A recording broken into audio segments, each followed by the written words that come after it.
We are now joined by Nathan Burd, Livingston County Administrator for Livingston County, obviously. Welcome, Nathan, and thank you for joining us today. Thanks so much for having me. Really appreciate it. No, well, we are excited to share all of the exciting news that's going on in the Livingston County Administrative Building, so we're happy to have you here. Why don't you take a few minutes to introduce yourself and share your journey that led you to local government? Sure. I've been at the county almost 2 years now, which seems hard to believe. It's gone like a blur. But I was a political science major at Ohio State, which people really love to hear around these parts. But I'm from Ohio. I'll still talk to you. Thank you. I'm from Ohio, so I went to Ohio State. And so much of the focus was on state and federal government. And the one night, it was back in, I think it was 2003, I went to a local city council meeting. And I just found it very interesting. And what I came to discover over the years that followed was just how important the local level of government is to our quality of life. And so I ended up serving as a city council member in that city a few years later, and then I transitioned over into day-to-day local government management soon after that, and really enjoy it. Really have a lot of impact on, again, quality of life issues, sort of foundational things, and as far as how we live. Local government handles public safety and streets and all sorts of really important things, 911, various services that we rely on. So really enjoy it and appreciate it, and I love to be here in Livingston County. It's a great place to be. Well, we are happy to have you here, and you mentioned that you've been in Livingston County for almost 2 years, so you came in right as COVID was exploding, and that had to be, obviously it wasn't on anybody's radar, but coming into an administrative municipal position such as that had to be very challenging. It was strange. My entire interview process was virtual. I actually didn't meet any of the commissioners until after I moved here. So that was a little bit unique, but that's what everybody was dealing with at the time. And my first year was probably not what a typical first year would be. Things were being handled virtually, and a lot of those introductory meetings you have in a new community got delayed for a while, but things have felt a little more normal the last year, so I'm glad that we're where we are now. Absolutely. And as a, kind of as a result of COVID, some would say maybe a little bit of a silver lining with COVID is the fact that we do now have all of these ARPA funds available, which are distributed throughout the country, and each municipality gets a certain amount of funding. So why don't you take a few minutes and kind of explain what ARPA is? Sure. And where Livingston County is going with that. Sure. ARPA is the acronym that's kind of dominating everything right now. It stands for American Rescue Plan Act, and this is the federal program that was launched last year to aid local governments and state governments in their response to the COVID-19 pandemic, and hopefully the ongoing recovery from the COVID-19 pandemic. So to be specific, here in Livingston County, we're going to receive a little over $37 million in ARPA funds. And the U.S. Department of Treasury outlined the final rule back in January for those funds. So we've familiarized ourselves with the eligible uses and what we can do with that money, which is very important. It's pretty broad. There's actually a lot of flexibility with the funds to invest in different things. And so for the past 5 or 6 months, the board has been taking ideas for funding. We have a request form that people can fill out and make a request for funds, preferably for uses that are eligible.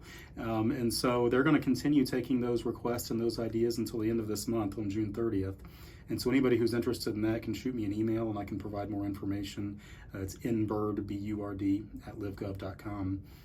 One of the projects that's really come to the forefront for the county is that we have large sections of the county that still don't have access to high-speed internet. And so we've been looking at the options for a broadband project that would help with that situation. And if you think about what we learned and what we dealt with during the pandemic for people who overnight had to start working from home, and for students who had to start going to school from home, access to reliable internet suddenly became a much bigger deal than it was before. And so last fall, our board approved a countywide survey and study that showed us where our weak spots are in terms of broadband access. And we have a lot of them in the county. It also allowed people to share their experiences with broadband. It did test speed, so we could find out exactly what speed of service they have currently. And so all that information is being digested now, and we're taking a good hard look at what we can do. It's complicated. I don't think people realize just how complicated it is, and that's why we don't have access currently in certain areas. Exactly. I keep joking with our IT department that I wish we could just call the broadband company and say, go ahead and flip the switch now. But there's a lot more that goes into it than that. So Our board's taking a good look at this right now, and hopefully we can find something that would be beneficial in the area of broadband. And many of our townships who are currently underserved are doing the same thing. They're looking for solutions in their own areas. So we're working together with them, and we'll hopefully come up with something that will improve access moving forward. So the county gets a certain amount of money. Does each individual township and municipality get that as well, or does it all fall under that 37 million? No, there's additional beyond the Okay. 37 million. Townships and cities also are receiving direct funding. The state of Michigan is receiving an amount of funding, and so every entity, their governing body, will decide what they do with those funds, and that's true of us as well. Our 9 commissioners will decide how we spend our 37 million. Okay. And it's pretty early in the life of ARPA. We have until the end of 24 to decide what to do with it. Now, obviously, it would be foolish to wait that long. Oh, okay. And that's why most people are trying to figure it out this year. But it's pretty early, so there's still a ways to go. And that's why it's important that we explore all the options, all the ideas to make sure that we're prioritizing the best uses for it. Are there any other projects other than the broadband, like big projects that are on the top of people's minds? I'll tell you, I just checked this morning, we're at 107 different requests, and those requests total $64 million. So if you do the math, we're getting 37 million, and we have over 64 million requested, so we're not going to obviously be able to satisfy every request. Right. But there's a wide range of projects that have been submitted, things that relate to public safety, things related to our sheriff's office, our EMS department. We've had requests from nonprofits to assist with the work that they do, which is eligible in many cases for ARPA funding. So we haven't dug into that list really as a board yet, but we'll be doing that soon after that deadline passes. But there are numerous ideas out there and lots of things to consider. I'm sure there are. And as you mentioned at the beginning, that everything that the county offices do, and pretty much the municipalities as well as the chamber, it all goes back to that quality of life. As we really have to promote that quality of life so that we can continue to grow this region and have more families want to come to Livingston County, especially to Howell for us.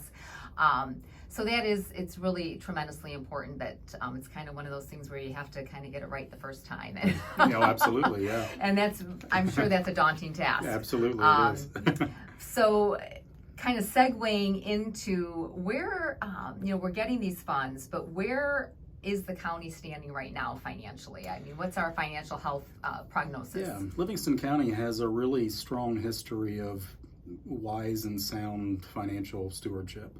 And so when you think about the pandemic a couple years ago at this time, there was so much uncertainty about what that was going to do to governmental budgets, of course, business budgets and personal budgets as well. But those many years of good management really helped us through that. And even at that time, in 2020, our board implemented some measures to make sure that we were going to be okay coming through that. We had a hiring freeze that was implemented for much of that year. We had a freeze on any discretionary spending that was implemented through much of that year. And thankfully, we moved past that now. But our budget's really strong. We're one of the only counties in the state that still has a AAA bond rating, which speaks to our overall financial health. We have a healthy fund balance, which is basically, you can think of that as a savings account, so that if something catastrophic were to happen to our revenue, or if there was some serious downturn, we should be able to rely on that to keep providing the services that we're mandated to provide. We have a very thorough budget process. It's actually just getting started for 2023. It goes from May until late November, early December, depending on the year. It's a very collaborative process. I've worked for, 2 cities, 2 counties, and a village, and we have the most collaborative, thorough process for the budget of anywhere I've seen. And that is part of the reason why we do so well. We take a lot of time to dig into our budget. We work with each department head and each elected official very closely to find out what their needs are. And then our board does a great job of prioritizing those needs to match the revenue that we have available. So we're in a good place financially right now. We're very fortunate. We know that there are some concerning economic indicators out there right now looking forward. And so we'll be mindful of that as we plan this next budget and beyond. But the county as it stands today is in very good shape financially, and we're very happy about that.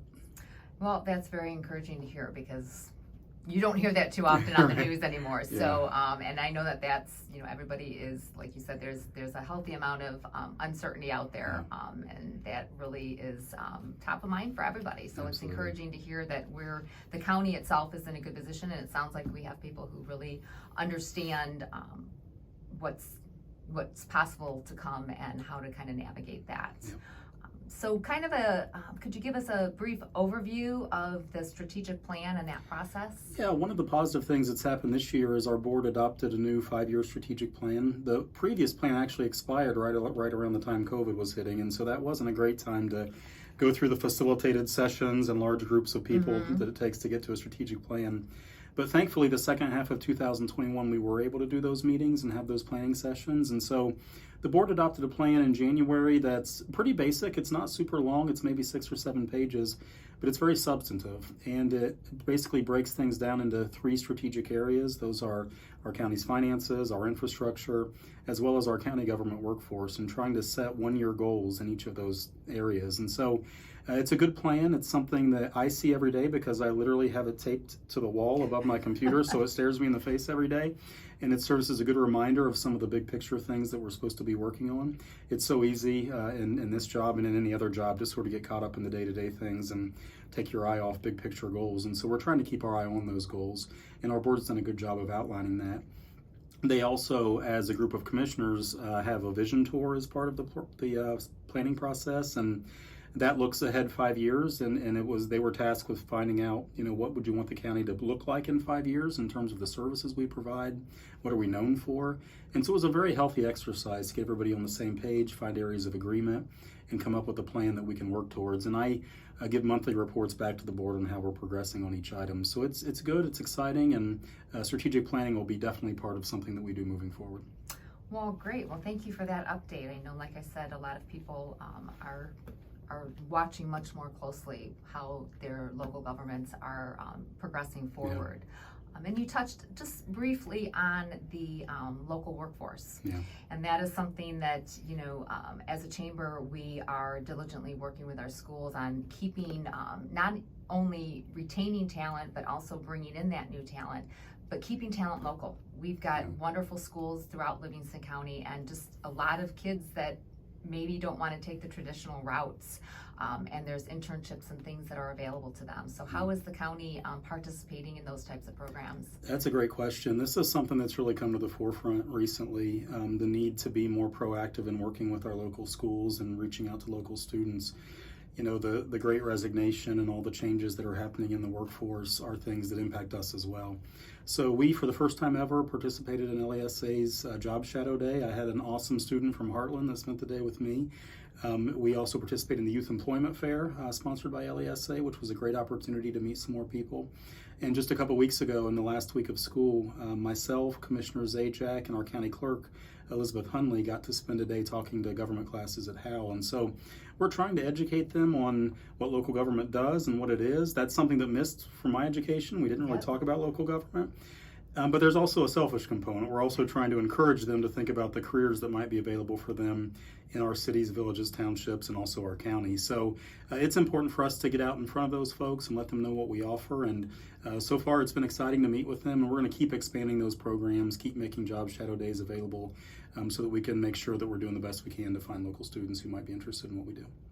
Wonderful. Well, that is, like I said, keeping talent local is one of our main focuses that we work on throughout the year as well. So if someone wants to reach out to you, I know you gave us your email, but... Yeah, email again is Burd, and last name's a little different, BURD @livgov.com. Phone number is 517-540-8800. And a lot of the things I talked about you can also find on our website, livgov.com. You can find a broadband assessment, that study I mentioned. You can find our strategic plan, and you can find contact information for me and every other department in the county. Wonderful. Well, thank you for the update, and thank you for joining us Thanks today. for having me. Appreciate it.